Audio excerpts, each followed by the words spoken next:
स्वागत है आपका भीम न्यूज इंडिया, देश के सबसे प्रमुख और विश्वसनीय चैनल में।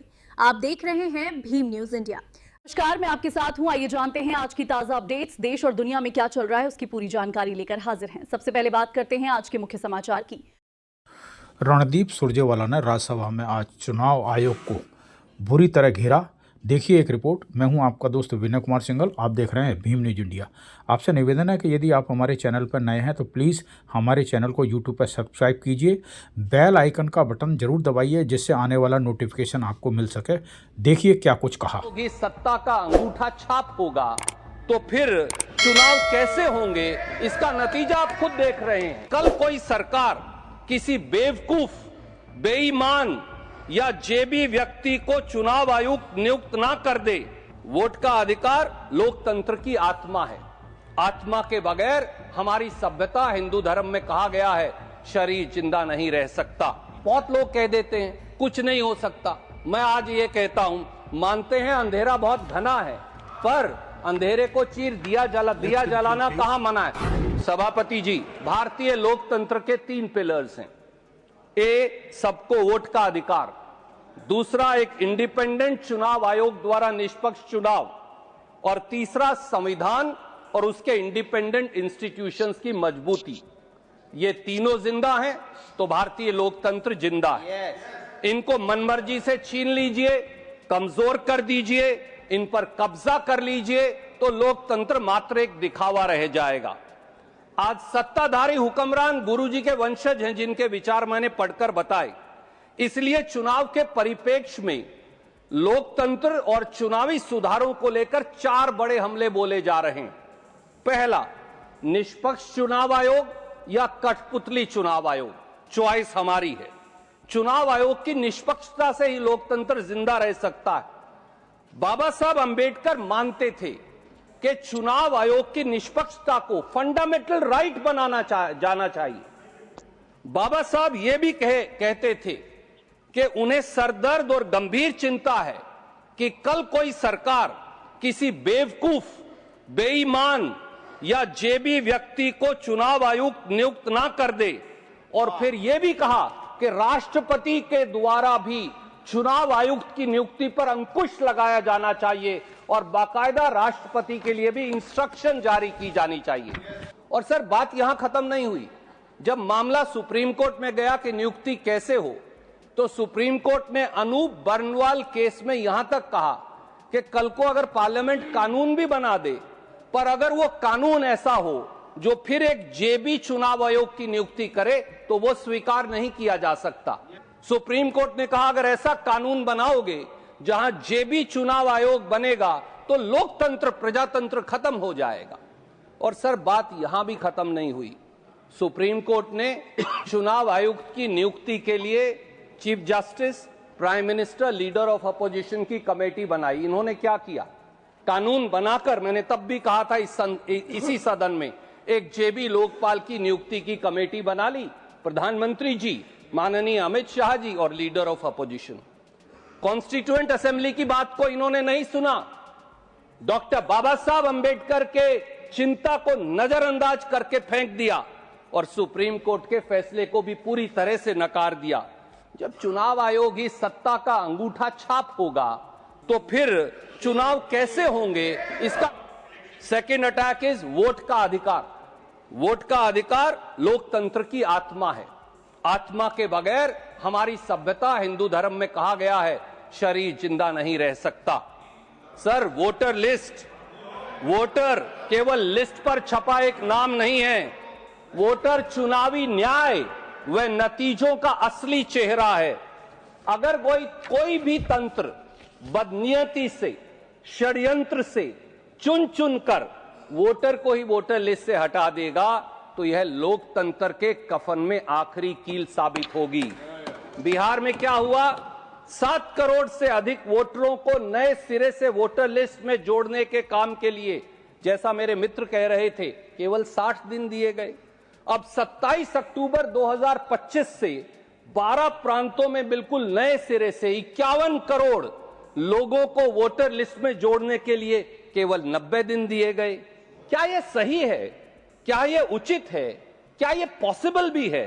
शायद इसीलिए मजबूरी में 20 से अधिक बीएलओज आत्महत्या कर चुके हैं। संवेदना प्रकट करने की बजाय बंगाल का नाम लेकर उन पर इल्जाम लगाया जाता है कि वो आत्महत्या करके मर गए। ये शर्म की बात है। सर, जो चुनाव आयोग निष्पक्षता से वोटर लिस्ट भी नहीं बना सकता, जो चुनाव आयोग सेलेक्टिव आइडियोलॉजिकल रिमूवल SIR कर रहा हो, ऐसे जेबी चुनाव आयोग को एक दिन भी अपने पद पर बने रहने का अधिकार नहीं है। Sir, the attack number 3 on democracy, sir वो है वोट की एवज में रिश्वत। सर, मेरी पार्टी का और पूरे सदन का, मुझे विश्वास है कि मेरे सामने बैठे साथियों का भी डिस्ट्रीब्यूटिव जस्टिस में विश्वास रहा है, यानी संसाधनों का न्यायोचित वितरण। प्रधानमंत्री जी कभी कभी उसका रेवड़ी कहकर मजाक उड़ा देते हैं, पर दूसरी ओर चुनाव के मौके पर, चुनाव के बीचों बीच वोटरों के खातों में सरकारी पैसे से हजारों करोड़ अगर डाल दिया जाएगा तो यह सीधे सीधे वोट की एवज में रिश्वत है। सर, चुनाव से 2 महीने, 3 महीने, 30 दिन पहले सरकारी खजाने से हजारों करोड़ रुपया वोटरों के खाते में जमा करवाना रिश्वत है, वोट की एवज में रिश्वत है। तो लेवल प्लेइंग फील्ड कैसे बच जाएगी? और सर, चौथा अटैक है चुनावी चंदे का घालमेल।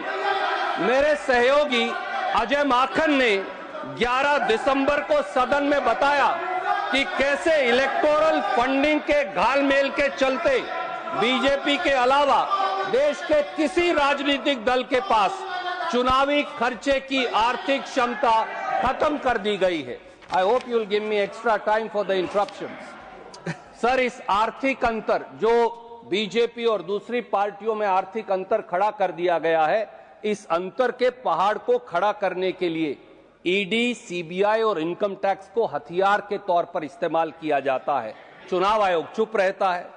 मेरे सहयोगी अजय माखन जी ने यह भी बताया था कि बीजेपी के खाते में 10,107 करोड़ जमा है, बाकी सब पार्टियों के 1%। 6,600 करोड़ इनको मिलते हैं इलेक्टोरल बॉन्ड से। चुनाव आयोग चुप रहता है। क्रोनोलॉजी बिल्कुल सीधी है। चंदा दो, ईडी, सीबीआई और इनकम टैक्स से निजात पाओ। चंदा लो, अपनी आर्थिक क्षमता बढ़ाओ, सब राजनीतिक दलों को खत्म करते जाओ। The logic is very simple. इसके अनेकों उदाहरण हैं। 10 नवंबर 2022 को पी शरद चंद्र रेड्डी को दिल्ली लिकर स्कैम में गिरफ्तार किया गया। उसके 5 दिन बाद सिर्फ उनकी कंपनी औरोबिंदो फार्मा बीजेपी को 5 करोड़ इलेक्टोरल बॉन्ड देती है। नवंबर 2023 में 25 करोड़ इलेक्टोरल बॉन्ड देती है। लॉटरी किंग मार्टिन और उनकी company future gaming and hotel services private limited पर रेड होती है। यह कंपनी अक्टूबर 2021 और जनवरी 2022 में बीजेपी को 100 करोड़ इलेक्टोरल बॉन्ड देती है। 13 अक्टूबर 2019 को मेगा इंजीनियरिंग के ठिकानों पर 15 शहरों में रेड होती है। मेगा इंजीनियरिंग बीजेपी को 586 करोड़ के इलेक्टोरल बॉन्ड देती है। अगर लोग आपके साथ हैं तो आप बैलेट से भी जीत जाएंगे, लोग आपके साथ नहीं हैं तो सच सामने आ जाएगा। और जब तक सर बैलेट नहीं होता, वीवीपैट की 100% स्लिप्स की काउंटिंग होनी चाहिए। तीसरा, सर सभी राजनीतिक दल और सभी नागरिकों को वोटर लिस्ट की मशीन रीडेबल कॉपी चुनाव से 3 महीने पहले मिलनी चाहिए और चुनाव की डेट से 3 महीने पहले addition and deletion of voters बंद होना चाहिए, तभी फेयर चुनाव हो पाएगा। चौथा, सर वोटर लिस्ट में नाम काटने से पहले हर व्यक्ति को एक व्यक्तिगत नोटिस डिलीवर किया जाए, एतराज फाइल करने का 1 महीने का नोटिस दिया जाए और वोट काटने का कारण बताया जाए, तभी फेयर बात होगी। 5वां, सर बल्क वोट रिवीजन के तरीके और प्रणाली पर सार्वजनिक बहस हो, संसद में बहस हो और जो पूरी प्रणाली है उसको रिप्रेजेंटेशन ऑफ पीपल एक्ट में लिखा जाए ताकि कोई चुनाव आयोग सेलेक्टिव आइडियोलॉजिकल रिमूवल ना कर सके। छठा, सर 6 महीने पहले चुनाव से नई कैश ट्रांसफर स्कीम और बेनिफिट ट्रांसफर स्कीम पर पूर्ण पाबंदी लगाई जाए। नंबर 7, सर इलेक्टोरल फंडिंग पर एक राष्ट्रीय बहस हो और वोट शेयर के आधार पर फंडिंग मुहैया करवाई जाए। और 8वां सर, एक इलेक्टोरल ट्रांसपेरेंसी और अकाउंटेबिलिटी कमीशन का गठन हो, जहां कॉर्पोरेट हाउसेस द्वारा क्विड प्रो क्वो के आधार पर चुनावी फंडिंग की शिकायत दर्ज करवाई जा सके। I am just concluding 30 second sir. और कमीशन ऐसे दलों और समूहों के खिलाफ कार्रवाई कर सके। सर, देश में लोकतंत्र बचाने का यही तरीका है। बहुत लोग कह देते हैं कुछ नहीं हो सकता। मैं आज ये कहता हूं, मानते हैं अंधेरा बहुत घना है, पर अंधेरे को चीर दिया जलाना कहां मना है। 5 second sir, I am concluding. मेरा इंटरप्शन का टाइम काउंट कर लीजिए। और सर, जो लोग हमें बीता इतिहास बताते हैं, आज मैं उनको कहना चाहता हूं, जरा अदब से उठाना इन दियों को। बीती रात इन्होंने सबको रोशनी दी है। किसी को जलाकर खुश होना अलग बात है, हमने खुद को जलाकर रोशनी दी थी। आप देख रहे थे भीम न्यूज़ इंडिया। यदि आपको हमारे द्वारा दिखाई गई खबरें पसंद है तो प्लीज़ हमारे चैनल को यूट्यूब पर सब्सक्राइब कीजिए, लाइक कीजिए, शेयर कीजिए, कमेंट्स कीजिए। आने वाले नोटिफिकेशन के लिए बेल आइकन का बटन दबाना ना भूलें। भीम न्यूज़ इंडिया के फेसबुक पेज, ट्विटर यानी एक्स पर भी फॉलो कर सकते हैं। बने रहिए हमारे साथ, देखते रहिए आपका अपना लोकप्रिय चैनल भीम न्यूज़ इंडिया। आपका बहुत बहुत धन्यवाद।